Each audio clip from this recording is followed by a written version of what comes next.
Yang kami hormati Bapak Wakil Wali Kota Malang, Bapak Ibu dari Sofyan Edi Barogo, Kepala Dinas atau OPD Pemerintah Kota Malang, Ibu Wali Kota maupun Ibu Wakil Wali Kota Malang, hadirin jemaah salat Idul Adha yang kita harapkan, kita doakan, kita berdoa bersama semoga kita dimuliakan dan dirahmati oleh Allah Subhanahu wa taala. Hari ini Ahad 10 Zulhijjah 1443 Hijriah yang bertepatan dengan tanggal 10 Juli 2022 kita bisa hadir bersilaturahim dan melaksanakan salat Idul Adha yang dilaksanakan oleh Takmir Masjid Agung Jamek Malang. Kita hadir dalam keadaan sehat walafiat. Amin ya rabbal alamin. Semoga kita berdoa amal ibadah kita selalu diterima oleh Allah Subhanahu wa taala dan mendapatkan balasan yang berlipat ganda. Amin ya rabbal alamin. Sallallahu alaihi wasallam beserta keluarga dan sahabatnya serta kita semua yang mengikuti jejak amaliyahnya. Hadirin, mari kita kedua orang tua kita, guru-guru kita, serta para pemimpin kita, dan kepada saudara-saudara kita yang saat ini sedang melaksanakan ibadah haji di Tanah Suci, mudah lancar ibadahnya dan semoga ketika pulang juga dalam keadaan sehat walafiat serta mendapatkan haji yang mabrur. Amin. Al-Fatihah.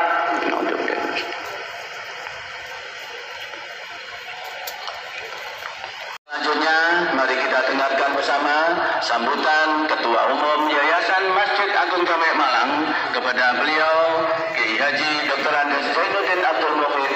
Kami aturkan.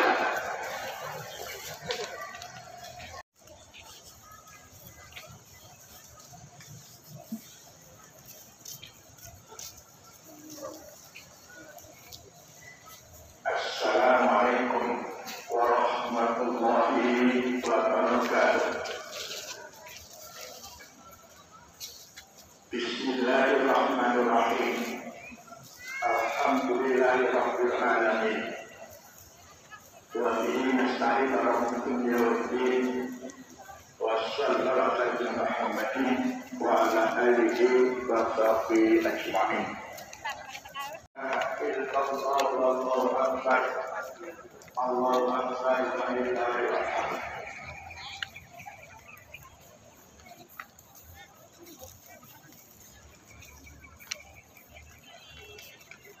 Yang kami hormati Bapak Insinyur Haji Sofyan Edi Barogo,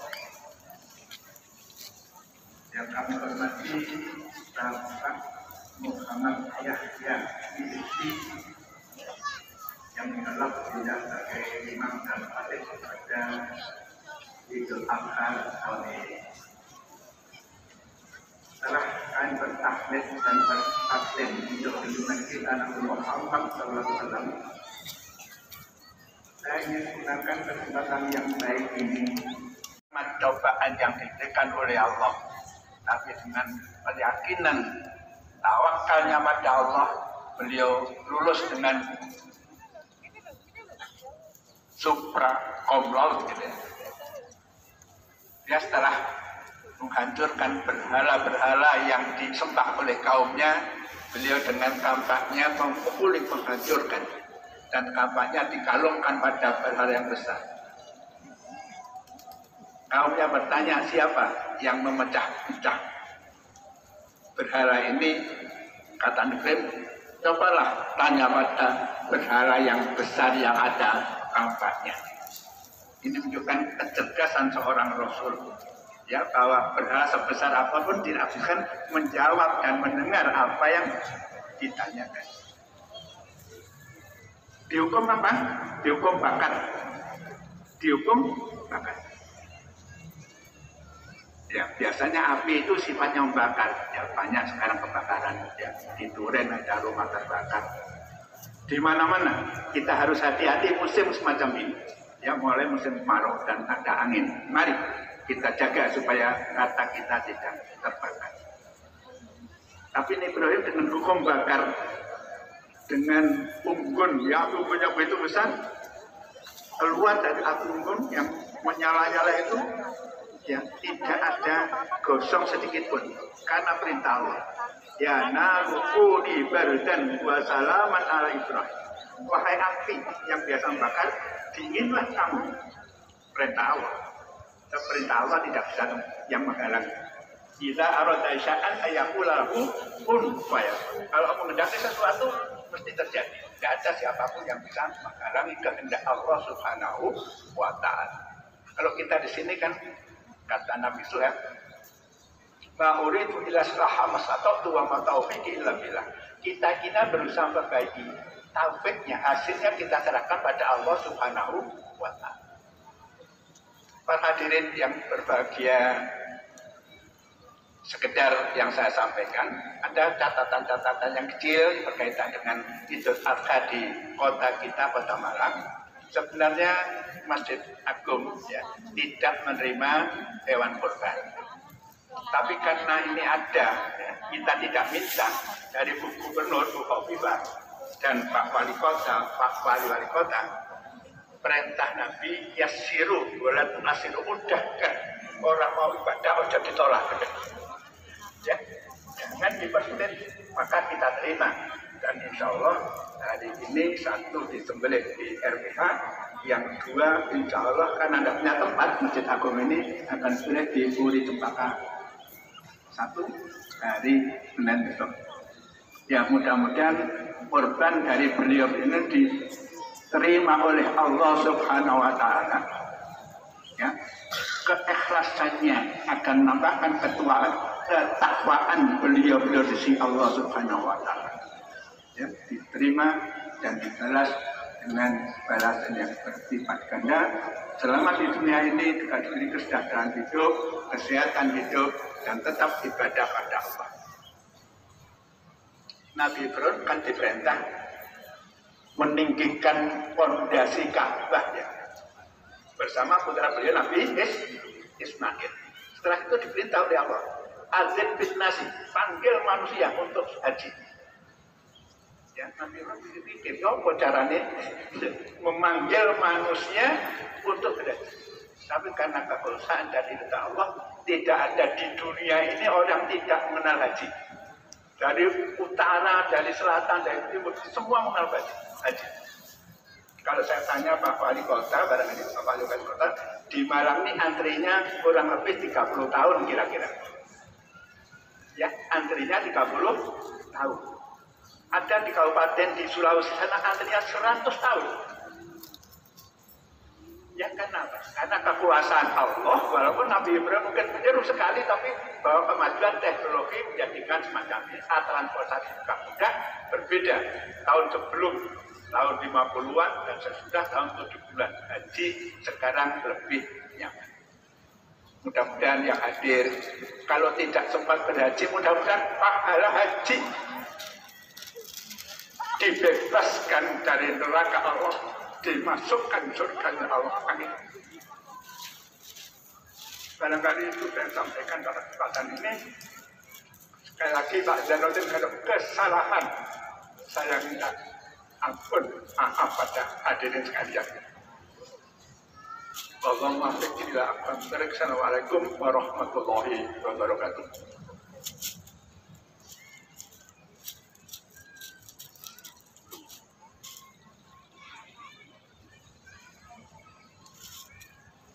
Hadirin, selanjutnya akan kita ikuti bersama, kita dengarkan bersama sambutan Wakil Wali Kota Malang kepada yang terhormat Bapak Insinyur Haji Sofyan Edi Jarwoko, kami haturkan.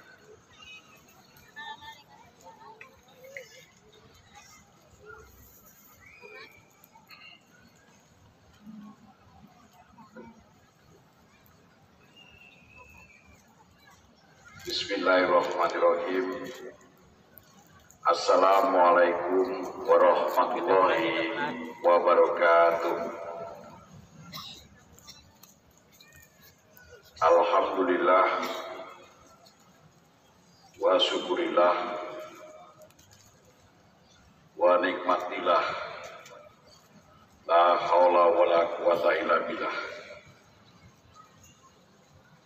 Allahu Akbar, Allahu Akbar, Allahu Akbar, la ilaha illallah, wallahu akbar, walillahil hamd.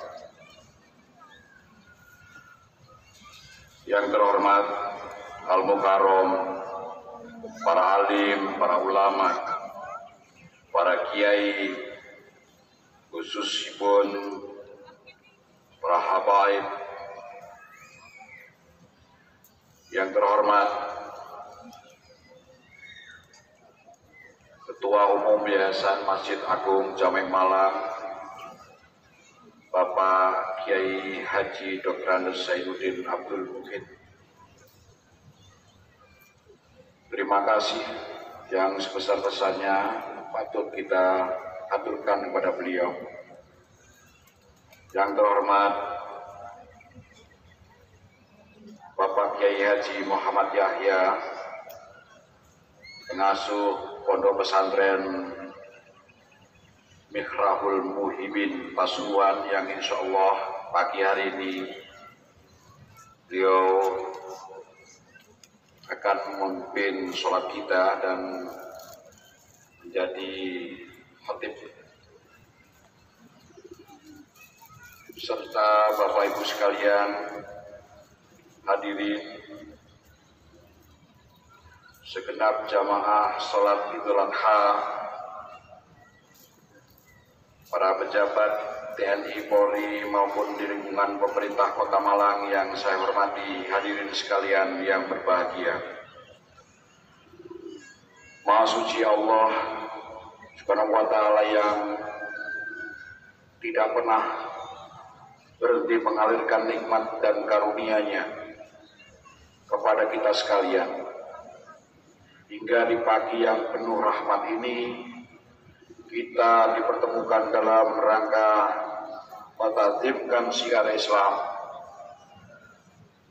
bertakbir mengagungkan asma-Nya, rukuk, sujud, dan bertakorub serta bersyukur atas segala karunia-Nya. Lalu dilanjutkan dengan menyembelih hewan kurban sebagai wujud ketaatan pada perintahnya untuk meneladani Rasulnya serta memperingati peristiwa pengorbanan Nabi Ibrahim dan Nabi Ismail alaihissalam, sehingga dengan penuh rasa syukur dan wajah berseri-seri kita berkumpul untuk melaksanakan sholat Idul Adha 10 Zulhijjah 1443 Hijriah. Salawat dan salam semoga senantiasa tercurahkan kepada junjungan kita Rasulullah Muhammad SAW. Atas bimbingannya kita ditunjukkan jalan benar dan jalan kebaikan, sehingga kita bisa melaksanakan kegiatan ibadah sampai dengan hari ini. Semoga Allah Subhanahu wa Ta'ala meridhoi kita semua. Allahu Akbar, Allahu Akbar, Allahu Akbar.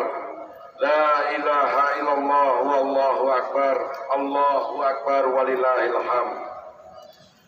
Kaum muslimin dan muslimat yang dirahmati Allah, di hari Idul Adha tanggal 10 Zulhijjah 1443 Hijriah ini kita peringati sebagai hari besar kemanusiaan dan keimanan, yang ditandai dengan syiar penyembelihan hewan kurban untuk mengenang peristiwa pengorbanan Nabi Ibrahim alaihissalam yang mengorbankan putranya Ismail atas titah Sang Pencipta. Sungguh menjadi sebuah ujian keimanan yang amat sukar dan berat dilaksanakan, bahkan tidak terbayangkan dari segi kemanusiaan. Karena itu peristiwa kurban yang setiap tahun dirayakan oleh umat Islam di seluruh penjuru dunia seharusnya tak lagi dimaknai sebatas proses ritual, tetapi juga diletakkan dalam konteks peneguhan nilai-nilai kemanusiaan dan keikhlasan. Itulah bermakna keteladanan Nabi Ibrahim yang mampu mentransformasikan pesan keagamaan ke aksi nyata perjuangan kemanusiaan. Peristiwa yang harus dimaknai sebagai pesan simbolik agama yang menunjukkan ketakwaan, keikhlasan, dan kepasrahan. Atas dasar spirit itu, peringatan Idul Adha dan ibadah kurban memiliki dua makna penting sekaligus. Pertama, makna ketakwaan manusia atas perintah Sang Khalik. Kedua, makna sosial, di mana kaum mukmin dianjurkan untuk memiliki kepekaan dan solidaritas yang tinggi terhadap sesama. Akan lebih indah pula bila nilai-nilai yang terkandung dalam peristiwa kurban ini kita lestarikan dan terapkan pada diri kita, keluarga, serta dalam membangun masyarakat, khususnya di Kota Malang tercinta ini. Setidaknya segenap pelaku pembangunan di Kota Malang ini masih dituntut untuk mengorbankan egoisme dan egosentris pribadi maupun kelompok dengan hidup patuh dengan ajaran Allah, yang salah satunya tercermin dalam kepatuhan kita pada norma-norma hukum, peraturan dan perundangan yang berlaku. Kaum muslimin muslimat yang dirahmati oleh Allah Subhanahu wa ta'ala, sebagai warga Kota Malang yang terus berupaya membangun guna mencapai kemajuan daerah dan meningkatkan derajat kehidupan yang lebih baik, khususnya bagi masyarakat Kota Malang, tentu kita dituntut berbagai pengorbanan demi kepentingan masyarakat, atas kepentingan yang lebih besar dan lebih luas. Setidaknya kita dituntut tenaga dan pemikiran kita untuk mencapai pembangunan yang lebih berhasil. Bahkan bukan tidak mungkin kita dituntut mengorbankan apa yang kita miliki dan apa yang kita cintai demi kepentingan umat, bangsa dan negara. Semoga kita semua diberikan kekuatan dan kemudahan untuk hidup patuh dan taat menurut ajaran Allah Subhanahu wa ta'ala sebagaimana dicontohkan oleh para nabi dan rasul.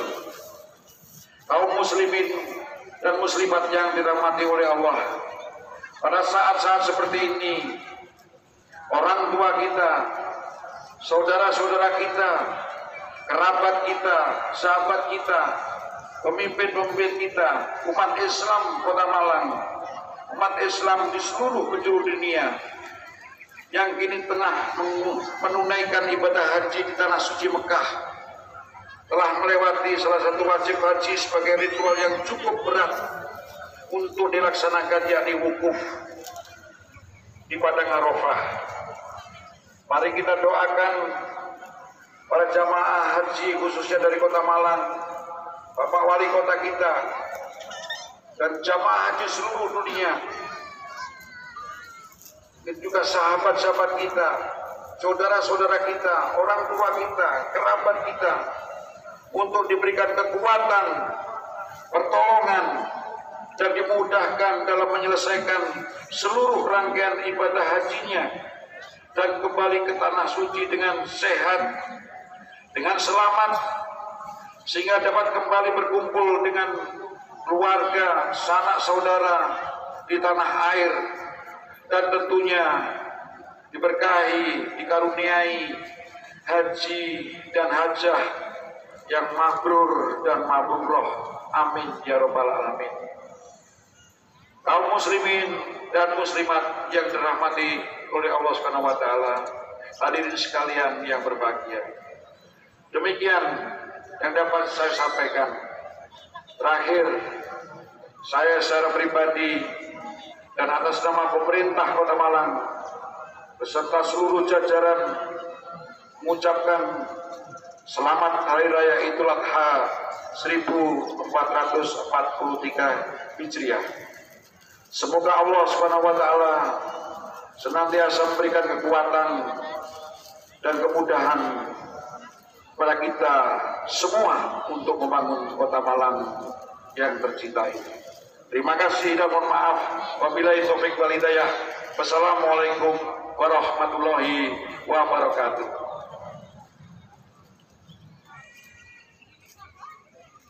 Kami aturkan terima kasih kepada beliau, Bapak Wakil Wali Kota Malang, Bapak Insinyur Haji Sofyan Edi Jarwoko. Bapak Ibu hadirin, kita akan melaksanakan sholat Idul Adha. Untuk itu kepada hadirin, utamanya yang berada di Jalan Merdeka Barat, Utara, Selatan, serta Timur, khususnya yang di alun-alun, untuk memperhatikan arah kiblat, merapatkan safnya, dan kami ingatkan bersama bahwa utamanya yang di jalan, panjenengan sholat tidak menghadap masjid tetapi menghadap kiblat. Sehingga kami harapkan panjenengan untuk meluruskan, merapatkan barisan serta memperhatikan arah kiblatnya. Dan kami mohon seusai khutbah dibacakan, panjenengan tidak meninggalkan tempat terlebih dahulu sebelum doa dibacakan oleh khatib. Dan insya Allah nanti akan kita ikuti sholat Idul Adha bersama imam dan khatib Al-Mukarram Kiai Haji Muhammad Yahya.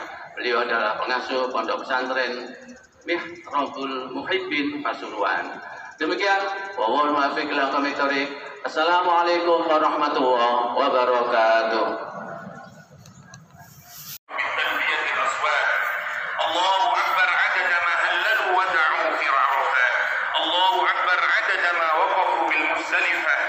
والتقطوا الجمرات الله أكبر عدد خلقه ورضا نفسه وزينة عرشه ومداد كلماته الله أكبر الله أكبر الله أكبر كبيرا والحمد لله كثيرا.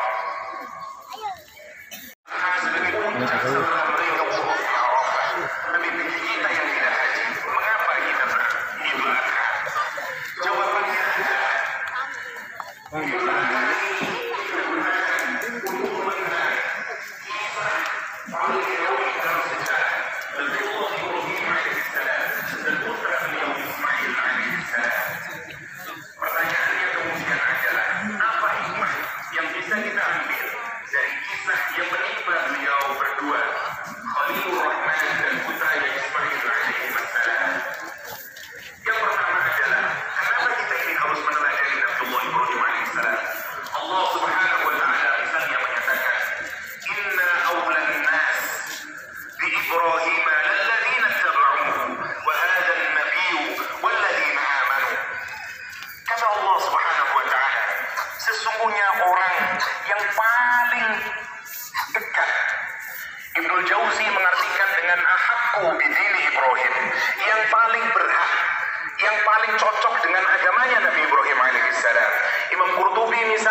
yang paling berhak untuk mendapatkan bil ma'unah wal hujjah, yang paling berhak untuk mendapatkan bantuan dari Allah SWT.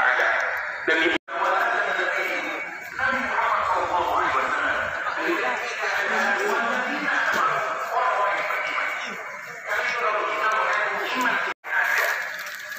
model berpakaian, model gayaan, biasanya anak muda akan mengikuti selera masa. Salah satu kelompok manusia atau masyarakat yang akan susah untuk keluar dari budaya dan lingkungannya adalah anak-anak muda. Dia akan selalu mengikuti apa tren yang sedang berlangsung. Kalau itu kebaikan, mungkin akan merupakan keselamatan. Tapi kalau yang diikuti itu justru merupakan keburukan, maka atau pamannya, menurut Syekh Mutawalli Sya'rawi, adalah membuat patung, tetapi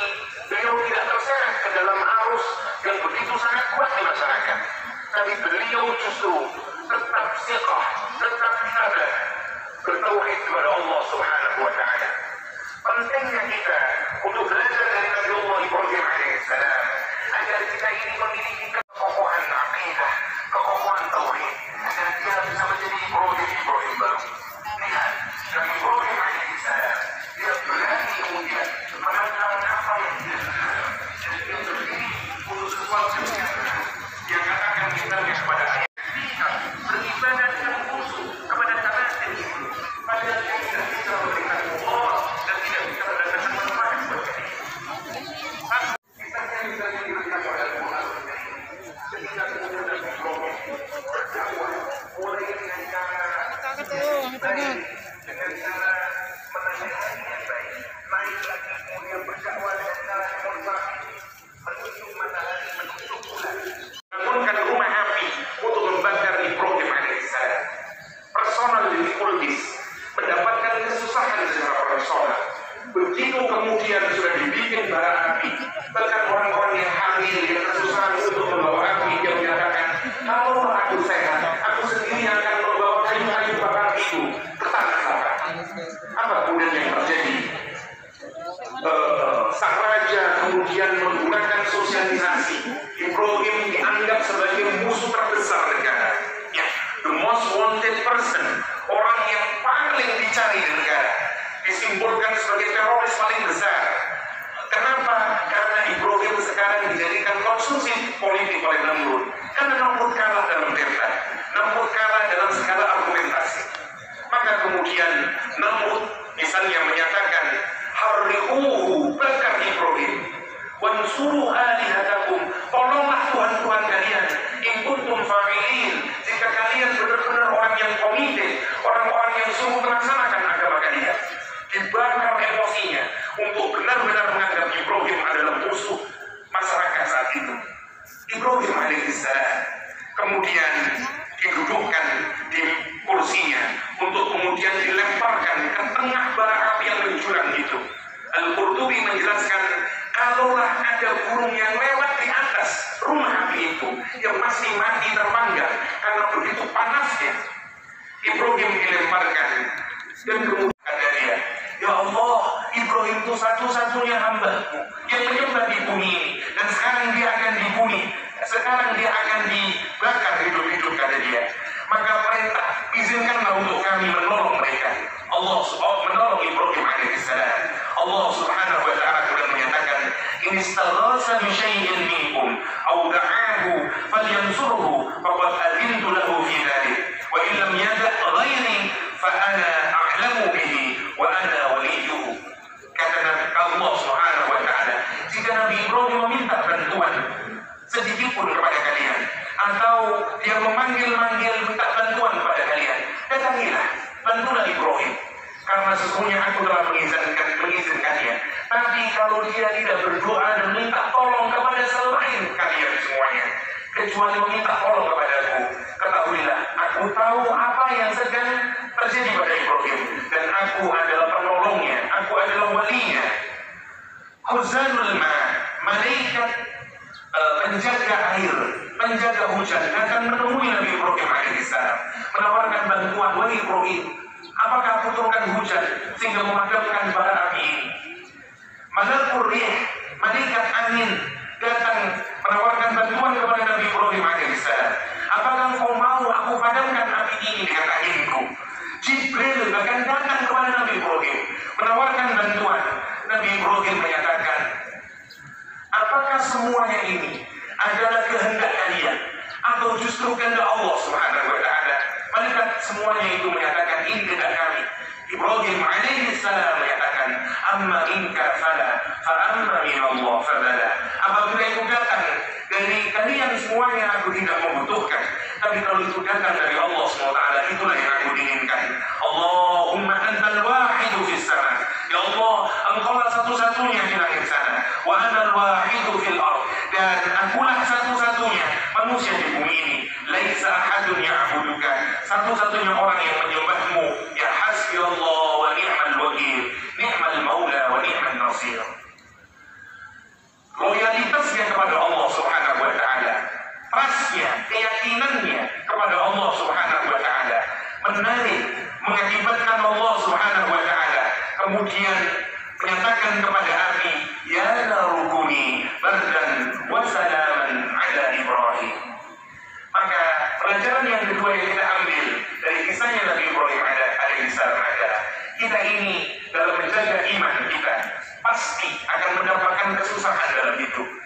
kesusahan pribadi, mungkin kesusahan secara ekonomi karena kita hanya mencari rezeki yang halal, akan dimusuhi oleh teman sejawat kerja kita, mungkin akan banyak mendapat hal-hal karena kita tidak mau korupsi misalnya, mungkin kita akan dimusuhi oleh teman sekantor kita. Yang menarik adalah yakinlah kalau kita akan mendapatkan kesusahan, bergantunglah kepada Allah SWT, yakinlah kepada Allah, tawakkullah kepada Allah SWT. Wa man yatawakkal fa huwa hasbuh. Sebagaimana Ibrahim wiridkan kalimat thayyibah yang datang dari bapak kita Ibrahim alaihi salam, hasbi Allah ni'mal wakil ni'mal maula wa ni'mal nasir. Yang ketiga, Nabi Ibrahim alaihissalam diuji dengan ujian yang sangat berat. Allah Subhanahu wa ta'ala bahkan menyatakan bukan dengan kata bala, dengan kata ibtila. Wa ibtala Ibrahim. Allah menguji dengan ujian yang berat kepada Nabi Ibrahim. Ujian yang jauh lebih menusuk lagi. Yang pertama, disuruh meletakkan istri dan anaknya di tempat yang tidak ada air, tidak ada tanaman, tidak ada manusia. Sepertinya kalau kita pikirkan zaman sekarang, ini diletakkan di tempat yang memang pelan-pelan akan mati.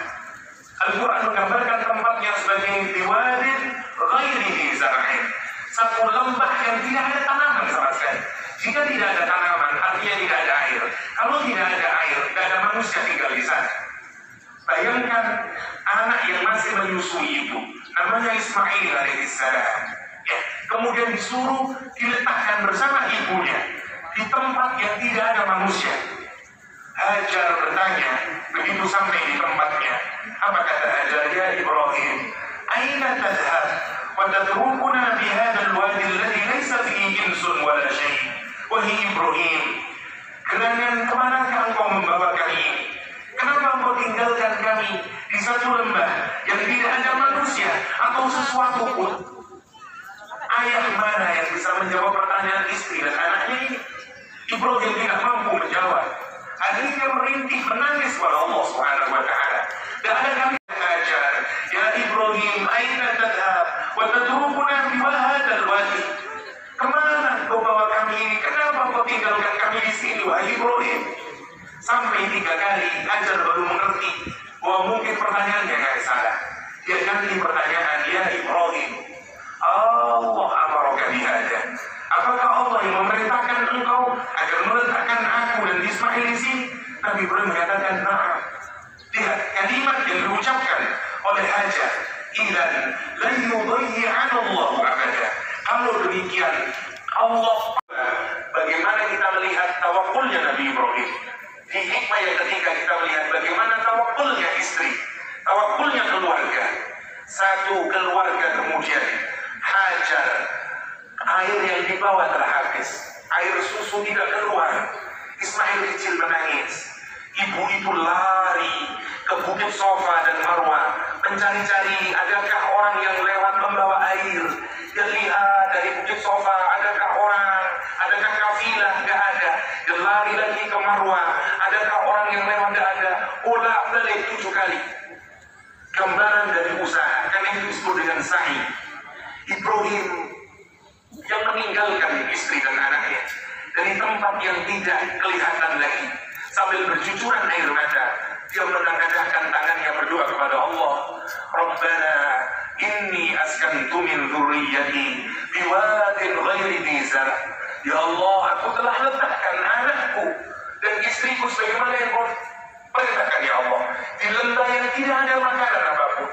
Berikan ya Allah makananmu, berikan ya Allah buah-buahanmu, dan jadikan hati-hati orang itu tahwi ilaihim, jatuh cinta kepadanya, jatuh cinta ke tempatnya, jatuh cinta kepada Ismail dan Ibrahim dan Ismail, jatuh cinta kepada Makkah.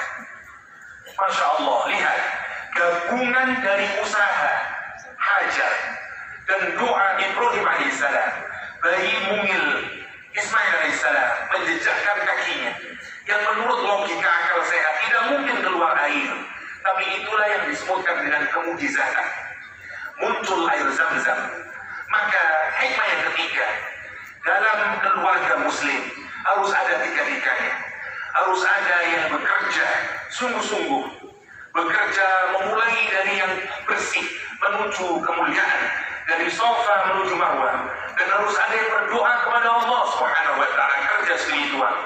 Biasanya untuk masyarakat kita, suami yang bekerja di luar, istri yang harus menangis pada Allah, memohon rizki dari Allah yang halal. Anak-anak nanti akan tumbuh menjadi anak-anak sebagaimana Ismail, yang akan melahirkan mukjizat-mukjizat, yang akan melahirkan anak-anak yang soleh penuh barokah, yang manfaatnya tidak hanya dirasakan oleh kedua orang tuanya, bahkan dirasakan oleh semesta. Bukankah Zam-Zam sampai detik hari ini kita nikmati, sampai mungkin yaumul kiamah seluruh manusia akan merasakannya. Abu Dzar Al-Ghifari pernah 30 hari lamanya tidak makan apa-apa kecuali air Zam-Zam saja, dan kata Abu Dzar, aku kenyang. Masya Allah. Ibnu Abbas bahkan mengajarkan doa sebagaimana yang kita mulai bersama, doa agar kita pandai dengan minum Zam-Zam. Kalau kita pikirkan berkah siapa ini? Berkah keluarga Khalilur Rahman. Karena itu kalau kita ingin memiliki keluarga sebagaimana keluarga Ibrahim, harus ada di antara kita usaha zahir sebagaimana Hajar, usaha batin sebagaimana Ibrahim, dan anak-anak insya Allah kalau diberikan makanan yang halal dan thayyib, dia akan lahir sebagaimana Ismail, dan dia akan melahirkan Zam-Zam baru buat kehidupan kelak di kemudian harinya. Yang terakhir, hikmah berikutnya dari kisah Nabi Ibrahim alaihissalam adalah berbagi. Ketaatan kita kepada Allah harus berujung kepada kesolehan sosial kita. Nabiullah Ibrahim alaihissalam dikabarkan begitu dia habis dibakar dan dia selamat, kemudian dia berdoa kepada Allah Subhanahu wa Ta'ala, inni dhahibun ila rabbi sayahdin. Ya Allah, aku akan pergi menuju ridhamu, aku tinggalkan kampung kafir ini. Dengan pengulangan kata anni adbahu, inni ara fil manam. Dalam ilmu ma'ani, kalau diulang 2 kali menunjukkan bingungnya Nabi Ibrahim, getaran hatinya Nabi Ibrahim. Tentu kita tidak akan mudah berbicara kalau kita mau ngomong membunuh anak kita. Bukankah kita kalau mau ngomong menceraikan istri saja, dan bisa kita berkata-kata dengan kata-kata yang lancar? Bayangkan sekarang Ibrahim dilukiskan oleh Al-Quran, inni ara fil manam anni adbahu fanzur madza tara. Kemudian diminta bagaimana orang yang bisa menahan emosi selama-lamanya, karena diungkapkan dengan sifat musyabbahah. Karena itu meskipun usianya masih kecil, tapi Ismail alaihissalam tetap mampu bersabar. Kan itu jawabannya mengagumkan. Ya abadi, wahai bapakku sayang, if'al ma tu'mar, laksanakan apa yang diperintahkan oleh Allah SWT. Satajiduni insyaallah minas sabirin. Dan engkau akan mendapatiku, menarik, perhatikan kalimat ini, bukan engkau akan mendapatiku sebagai orang yang sabar. Ismail alaihissalam sebagai orang yang halim, tidak ada kesombongan.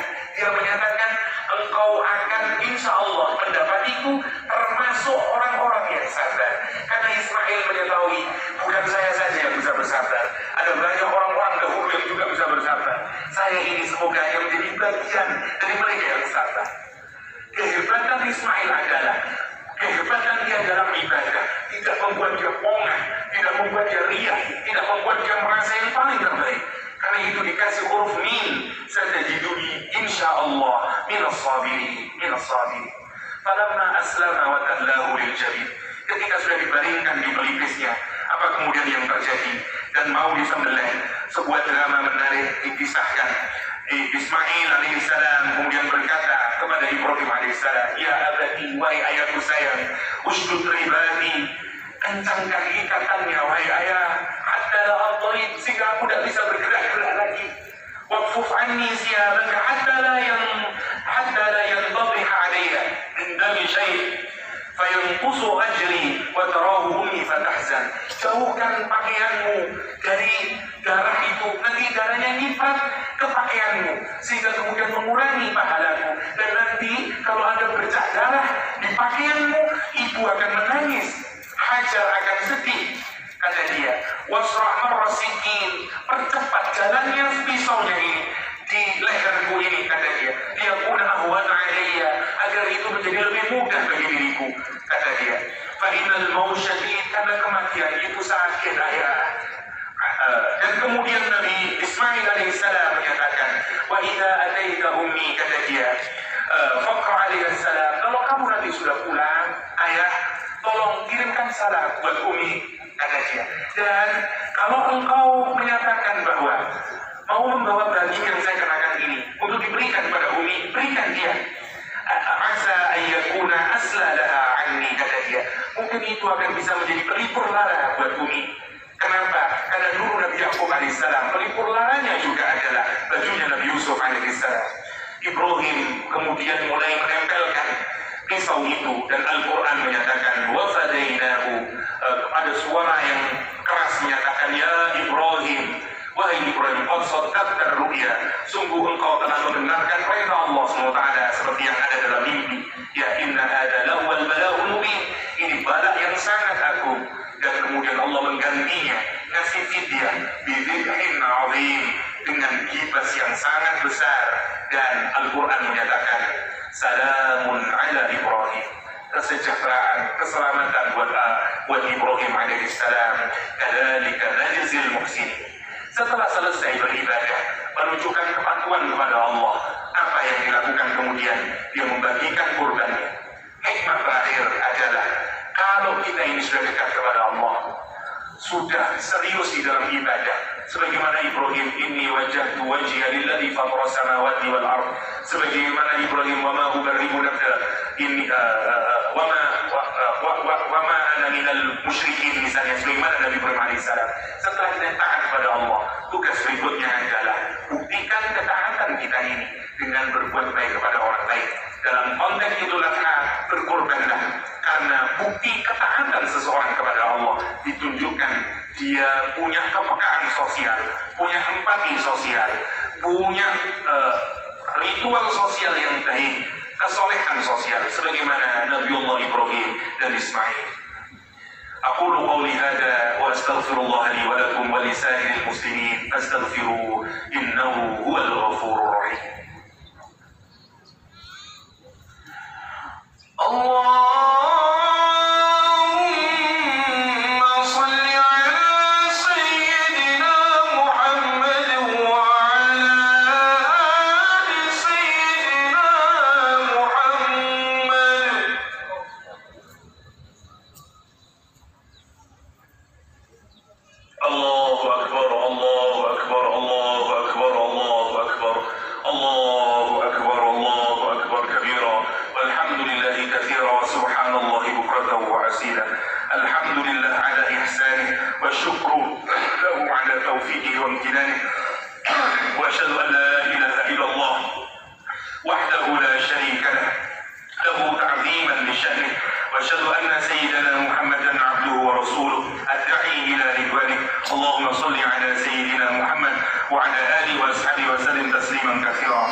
اللهم اغفر للمسلمين والمسلمات والمؤمنين والمؤمنات الأحياء منهم والأموات إنك سميع قريب مجيب الدعوات.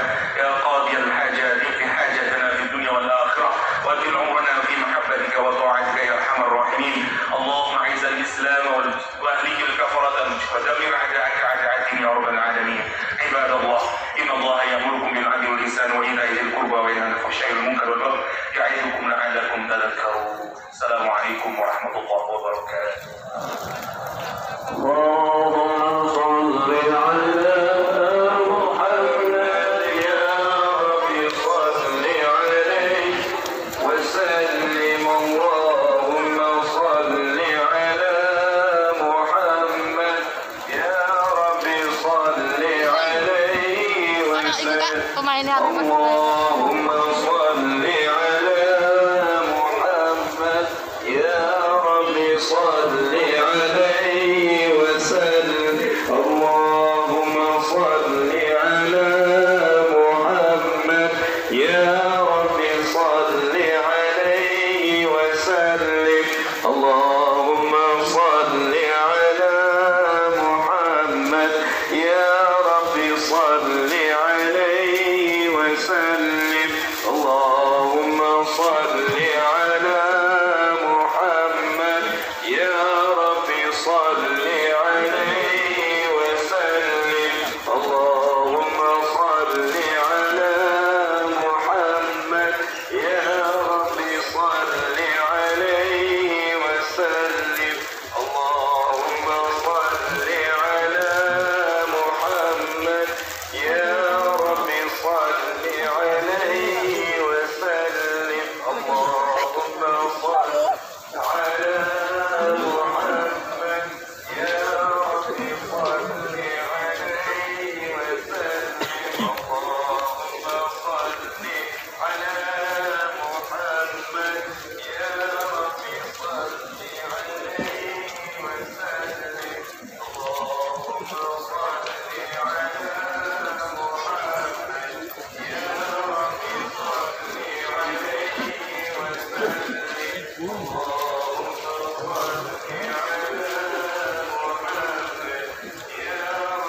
صل عليه وسلم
Yeah.